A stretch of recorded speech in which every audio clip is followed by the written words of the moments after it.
Добрый день! Что же такое религия? Вы знаете, меня самого еще совсем недавно слово это довольно отталкивало. Оно ассоциировалось у меня с рамками и ограничениями, навязанными религиозными системами, с формой, которая стала главнее содержания, с ритуалами, которые стали важнее самой их сути. И вот совсем недавно я обнаружил, что смысл слова «религия» совсем иной. Оказывается, слово это происходит от латинского «religare». «Ре» означает «снова», «вновь», а «ligare» означает «связывать», в смысле «соединять воедино». Выходит, изначальный смысл этого слова – воссоединение. Воссоединение с источником, воссоединение с Творцом. И вот с этим значением слова я полностью согласен. Действительно, религия – это определенная система духовного воспитания, которая как маяк указывает нам путь для нашего развития. Воспитание бывает разным. Например, родители учат нас, как выживать тактически в рамках телесной формы жизни. Учат, как уберечь тело от опасностей, как удовлетворить его основные потребности и как систематически делать это на протяжении всей нашей жизни. Религия, как духовное учение, учит нас, как выживать стратегически, даже за пределами телесной формы жизни. Я знаю, о чем я говорю, ведь у меня у самого есть околосмертный опыт, я знаю, что там за гранью.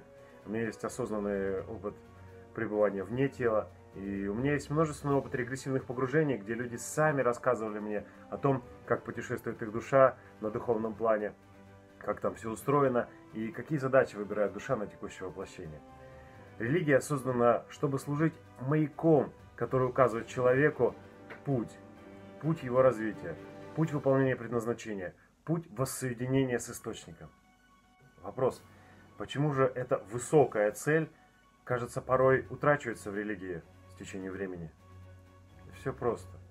Священнослужители тоже люди, а людям свойственно ошибаться. И если изначально в основе духовных учений стоял какой-то достаточно просветленный мастер, то за ним приходили уже более простые люди, которые хоть и стремились к развитию, но не всегда могли соответствовать уровню предыдущего поколения. И в итоге возникал эффект глухого телефона, когда, например, смысл, заложенный в первоначальные обряды, утрачивался, и все больше значения приобретала форма его проведения. Служение переходило в обрядовость. Ведь внешнюю форму скопировать можно и достаточно легко, а вот смысл порой мы можем постичь только когда сами дорастем до такого уровня в своем развитии. Так религии стали тем, что мы видим сейчас. Это системы по управлению людьми, чьи цели не всегда настолько уж соответствуют духовным учениям, на которых они основаны.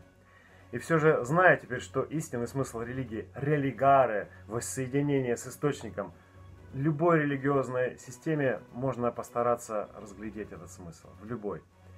Ведь в каждом явлении в мире есть позитивный смысл, позитивное намерение, и мы можем его найти. Удачи вам и счастливого воссоединения с источником.